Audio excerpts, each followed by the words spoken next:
All right, guys, thank you again for tuning in to the Sacramento Horror Film Festival. We have a very, very special guest to me. This is one of the guests from Sinister Creature Con where you do an interview with and you just love hearing talk because their family's work is something that touches you instrumentally. And Victoria is an author and a motivational speaker, and her books, both of them that I have read, are very, very good. But Victoria, her last name is Price, and Vincent Price is without even I'm tripping up on my words right here introducing her, because without even introducing that name, Vincent Price, it's like horror royalty. So to share some stories about her dad and about her work too, I will welcome to the festival Victoria Price. Victoria, how are you doing? I'm good. How are you? And this is Allie. And Allie. And just because she's disgruntled on her bed, I will grab her right now, but we will do our dog cameo. Yeah, check this out, you guys. This is so awesome. Jordy. Here is Jordy. Look at this. Long lost relative. Yes, absolutely. They are look at their ears. They have the same sort of stripe. Wait, I got to turn it the right way. It's so hard to do. See that almost the same striped ear? That's so cool. That's wild, man. But Victoria, since Sinister, thank you for joining us on Sinister Creature Con. How have you been? I've been great. Been doing a lot of traveling up until March of this year, and since then, not doing any traveling. Yeah, I can relate to that, as I think most of the viewers, the reason why we're doing this virtually, can relate to that. Trying to definitely salvage the Halloween season with this. There's some cool stuff that it's stuff that I would think that your dad would kind of get a kick out of, how some of these haunted houses are modifying their events to comply to COVID. It kind of reminds me of how movie theaters used to do the gimmicks, like the tingler with the buzzers in the seats, stuff like that. Your dad, what was it? House of Wax with the skeleton that got shot. House on Haunted Hill. House on Haunted Hill. Virgo, yes. But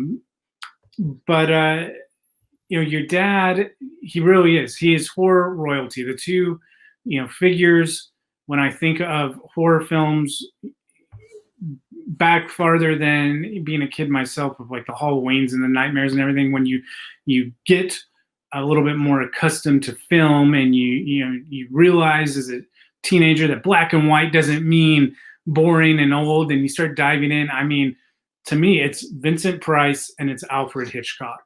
Wow. Yeah. And well, he's in great company with Alfred Hitchcock. I'm a huge Hitchcock fan. But what was it like to grow up with this guy who is making all these movies that are terrifying, millions, as your dad? Well, he was just not scary at all. So everybody would come to school and say, "Oh my God, your dad's so scary, and he makes all these scary movies." I'm like, "What are you people talking about? He's the sweetest person in the world. He was the least scary person." And, over the years, as I've come to watch his films myself, I think that's part of the appeal, that, he was so good at scaring you to death, but you knew underneath he wasn't scary. So it was a way of facing your fears without, kind of in safety, really. You're in a dark movie theater, it's not really happening, and you know that the scary guy really, in real life, isn't that scary. He played such a vast array of characters, too. I think House on Haunted Hill is one of my favorites, just because that movie he's addressing the audience type of a thing. When he gets the gun, he's like, "Oh, like, that's lucky," type of a thing. And he got the classic smile on his face and everything. Did he ever bring any of like those costumes home and like try to dress up in those characters or anything like wild like that? Not really, but every so often fans would send him things. I remember when I was in high school, somebody sent him some werewolf hands, you know.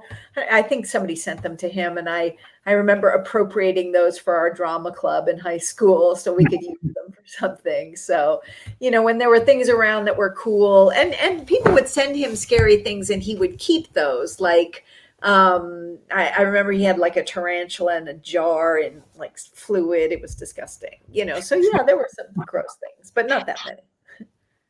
I mean, honestly, some of the things that were the gross, well, not really the grossest, were the scariest, were some pieces of art he had that were tribal pieces of art that had a lot of energy to them. Hmm. Ritualistic pieces of art, some African and Native American pieces that were kinds of altars and things, and they had been sold, you know, and they weren't, you know, stolen from any place, but they probably, you know, shouldn't have been sold because they had Yeah. a very strong energy. That so was your dad like interested in that kind of stuff, like Oh, the he began collecting art when he was, well, 12 years old. And he collected art till 2 weeks before he died. And he was very interested in African art, Native American art, you know, Central American art, South American art, and a lot of art of indigenous peoples. And that really was a huge, huge thing for him. So yeah, there were some incredible pieces around, and also he was a big advocate for the art of Native American artists and for Native American artists. He was on something called the Indian Arts and Crafts Board. It was part of the Department of the Interior of the United States, and he was wow. on it for 15 years, chaired it for 5 of those years, and traveled all over the United States, helping Native American communities promote and preserve their arts so that people didn't rip them off. That's really cool. Yeah, it was really cool. The the energy about the piece that you had mentioned now, like that altar-esque piece, was your dad into supernatural stuff too? You know, I would say he was probably more mystical than into supernatural stuff, but in the newest version of the biography that I wrote of him, there's an essay that wasn't published before that he had written, and it was about his experience with the paranormal. So it wasn't that he didn't believe it; it's just that maybe more. And I think he very much believed in things that were bigger than us, you know, things Yeah. that we can't see, but all kinds of things, you know, not just spooky, scary things. With your dad, and you told this story at Sinister too, and it's in his book, but I want you to retell for anybody who hasn't read it or missed the convention. Your dad's story of how he was gray listed is a hell of a story.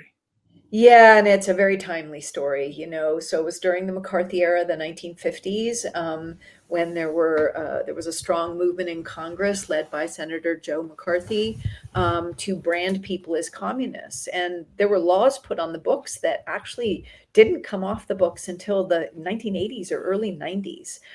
So there were, you know, artists and writers who were not allowed into the United States well into the 80s, even the 90s, because they were branded as communists. I mean, and we're not talking like radical artists. We're talking just regular old people who, you know, lived the way they lived and were branded a certain way and were kept out of the United States for those reasons. But it was really bad during the 50s. And of course, there were people blacklisted, people who, you know, they weren't allowed to work ever again. They weren't hired. They lost their careers. They lost their money. They fled the country. They were persecuted. Some took their own lives. Those were the people who were blacklisted, who were brought up in front of Congress and had to testify. And there were some incredibly powerful people who stood up to Congress. One of my big heroes was Lillian Hellman, who was a friend of both my father's and my stepmother's. And, you know, she famously said, I will not cut my conscience to suit this year's fashions. Hmm.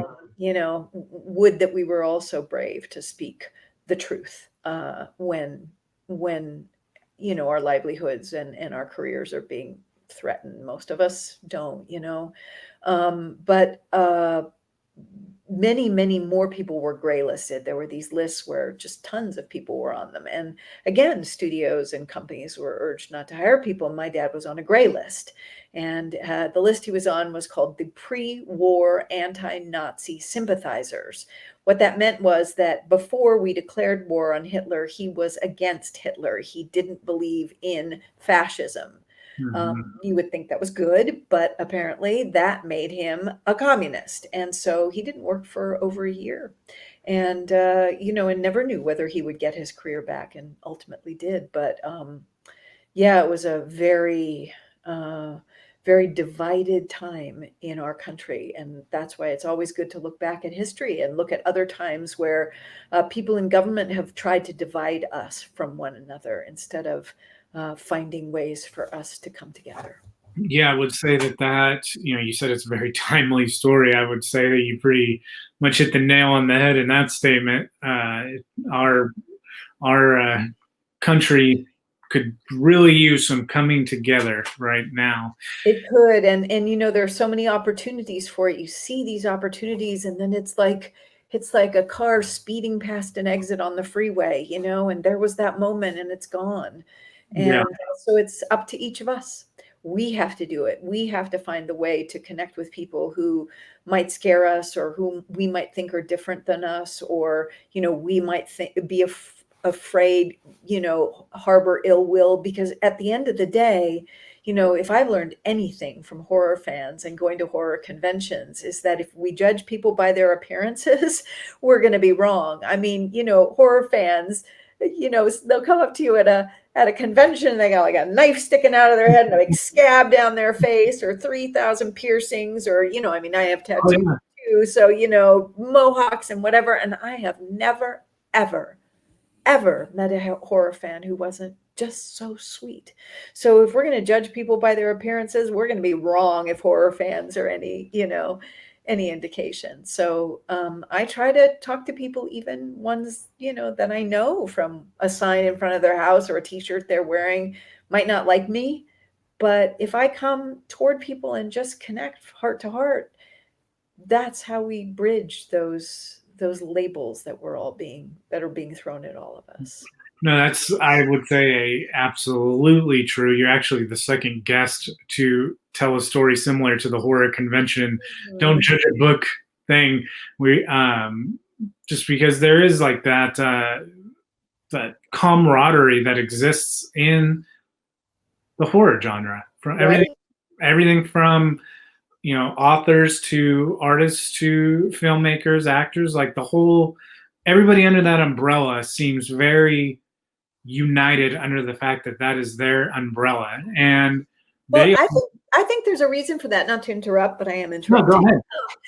I think there's a reason for it. And a couple years ago, it's a while now, maybe 5 years ago, I was giving an award. It's actually the Vincent Prize Award for, achievement in the horror genre, to Joe Dante. And we were talking about how popular the horror film had become. And he said, who would have thunk, that the almighty Western barely exists, and the lowly horror film is now king of the cinema. And I'm an interfaith, interspiritual minister, Mhm. and I've attended two different spiritual schools, and one of them, there our teacher, the main teacher, he's a writer who people know his work, and he's a very powerful person, and he talks about the fact that retributive justice, the idea of, sort of seeking retribution for somebody who has done you wrong, is no longer a model that holds for most people. And what we mostly want is redemptive justice, Mm. something that rights a wrong. And the moment he said that, I thought of what Joe Dante said. Because if you think about it, horror fans know that the person in the white hat on the white horse, the one who we're told is safe and wonderful, horror fans know better than anyone that's usually not true. Yeah, And horror fans often come to the genre because they felt like outsiders, and that person in the white hat has screwed them over. mhm. And so horror fans in horror movies, you get redemptive justice. There is, my dad. That's why you root for him. Let's take House of Wax. He's gone crazy because he was burned in a fire because his entire life's work was destroyed by corporate greed, or by, the greed of really somebody who's a capitalist. And so here's this man who is literally killing people and stealing their bodies from the morgue and dipping them in vats of wax, and we're all rooting for him, right? Yeah. Because we see that as redemptive justice, even though maybe that blonde woman really didn't deserve to be killed. Somebody else, that's redemption for that. And so I think that is what the horror genre is all about. It's certainly what Guillermo del Toro's films are about. He does that so beautifully. And I think horror fans understand, that the person that we're told is our savior is usually the person who's screwing us over. Yeah, that is, the movie, just because of that Joe Dante quote, I was immediately thinking of how horror has done the same thing for television too. Like, right. And that classic example is the Walking Dead, the governor. But he was that Southern gentleman, everything but the white hat. And of course, he's one of the most evil characters in the whole story. Right.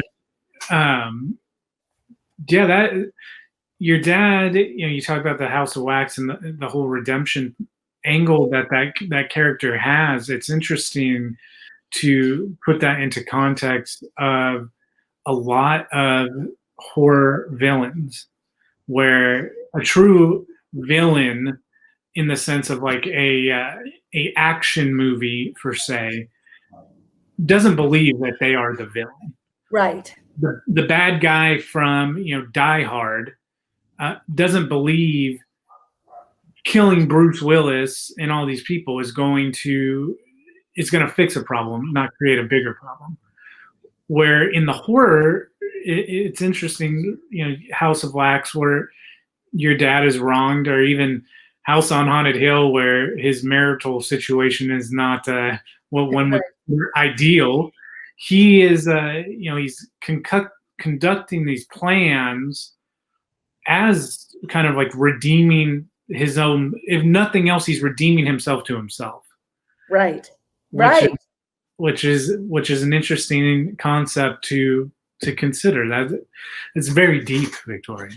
Well, I have to say it's so interesting to me because, I never liked being scared. I didn't understand the whole appeal of horror movies, and it really wasn't until I met horror fans and realized how much I had to learn from that heart tribe that is horror fandom.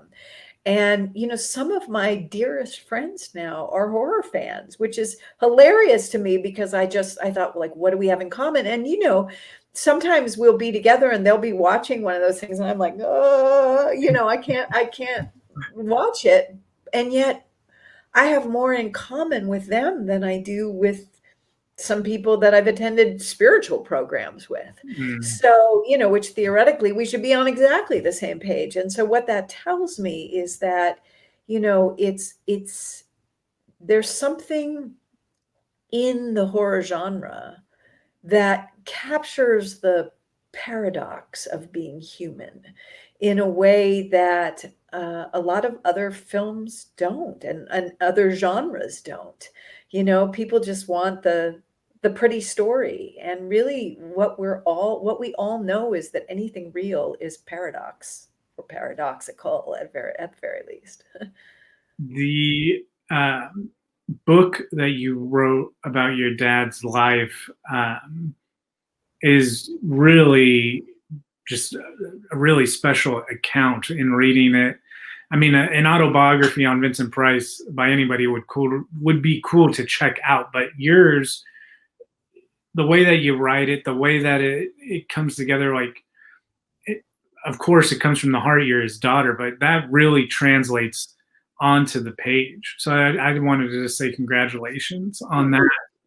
And your motivational book is just, it's uplifting. Your story, your personal story is something that, is just a positive situation that it is like a beacon for people who need a beacon.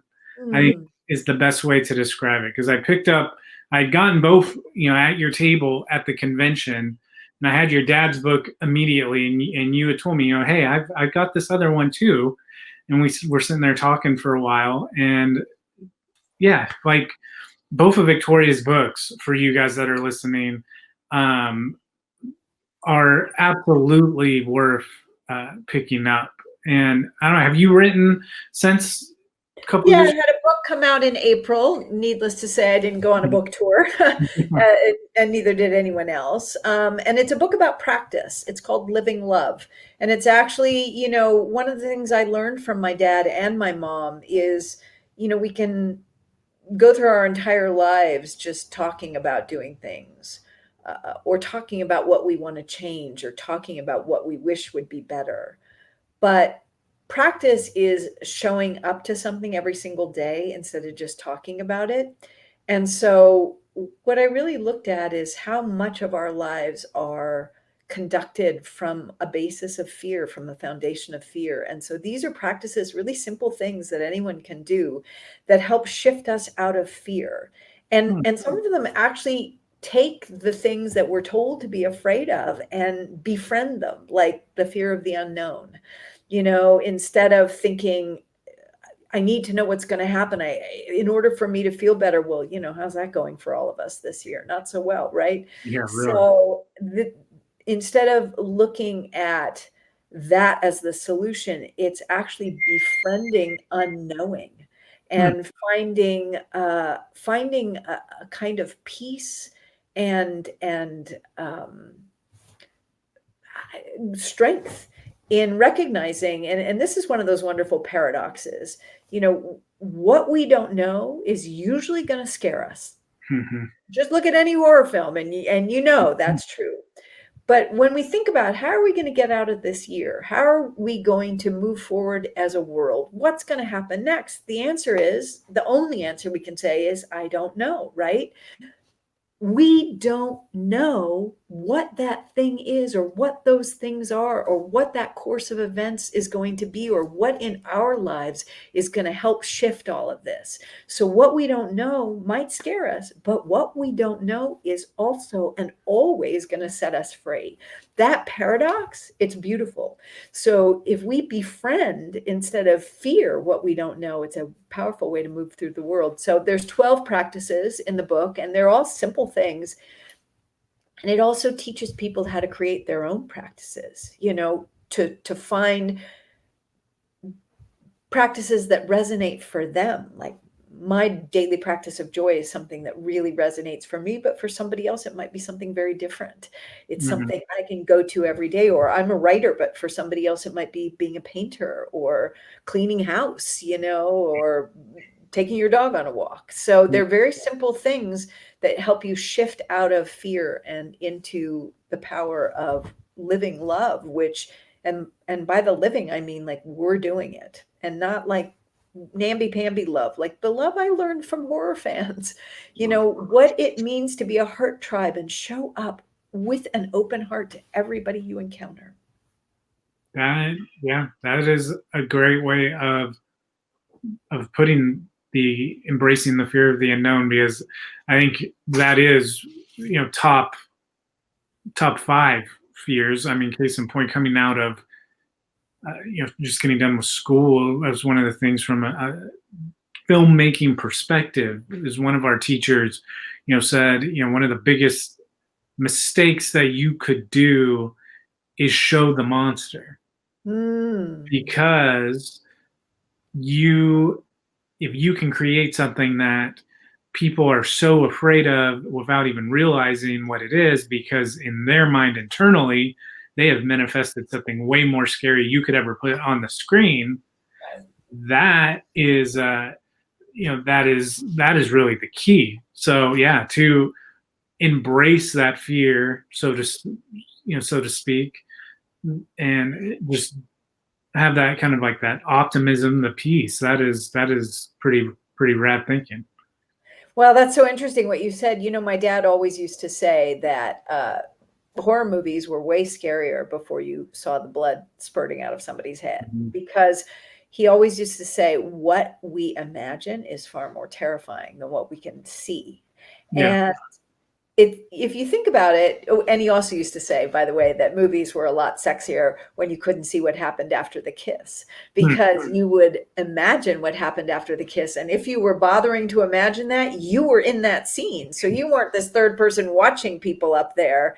I once took this friend of mine in her 80s to see this movie, and it had this endless sex scene. I mean, it was like 10 minutes.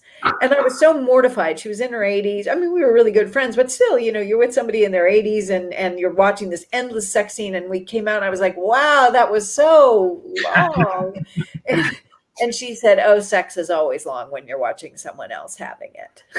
A great line, right? But, the thing about, if you don't see it, you then imagine yourself, Yeah. you and that's far more intriguing.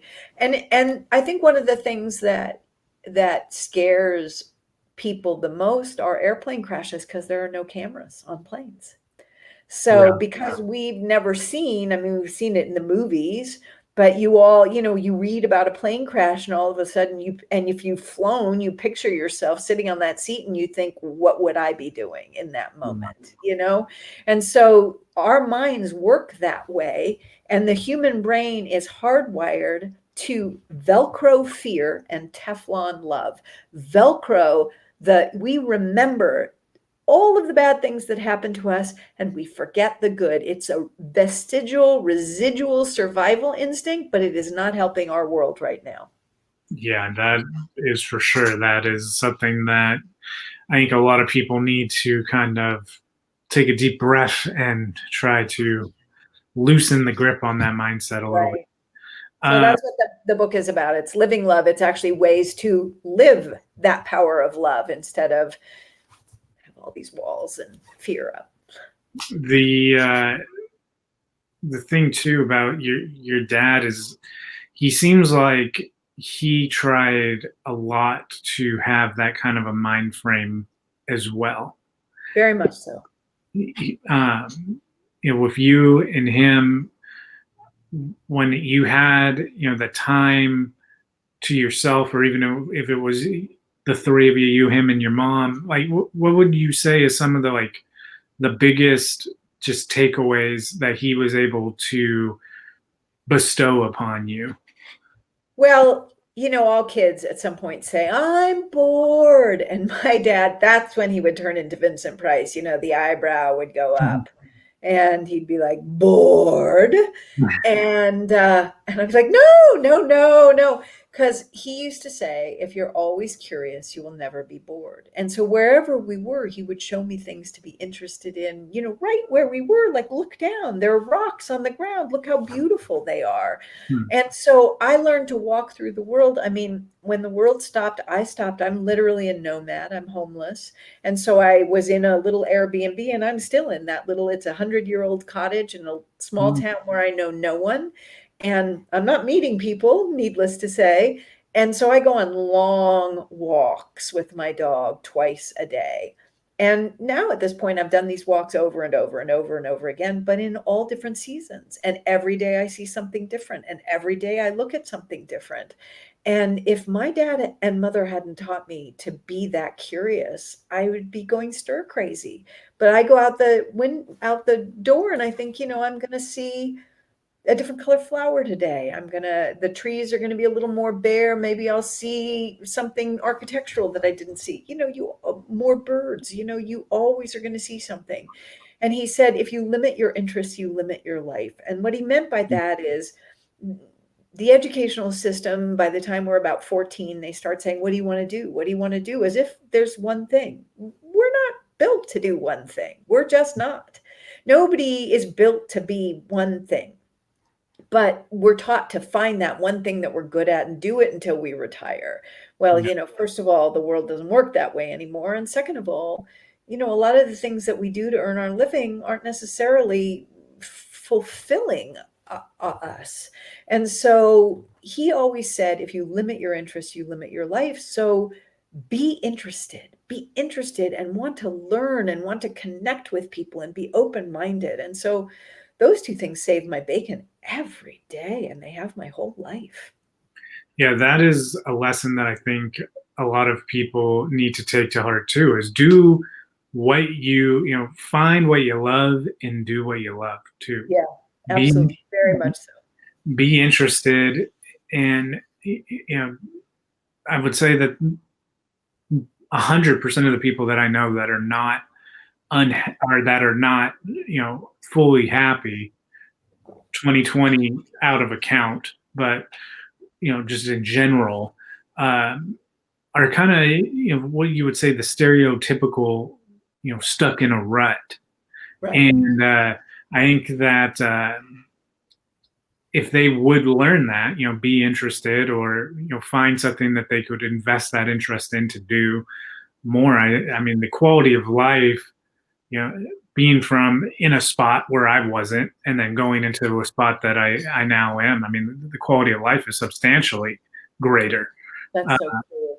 the the the optimism, which it's fun to hear you tell stories about your dad, and then your mindset. It's so optimistic when coming from a character who has played these ghouls. When you describe them, the face that comes into your mind, or that comes into my mind, is him in scissor hands when Right.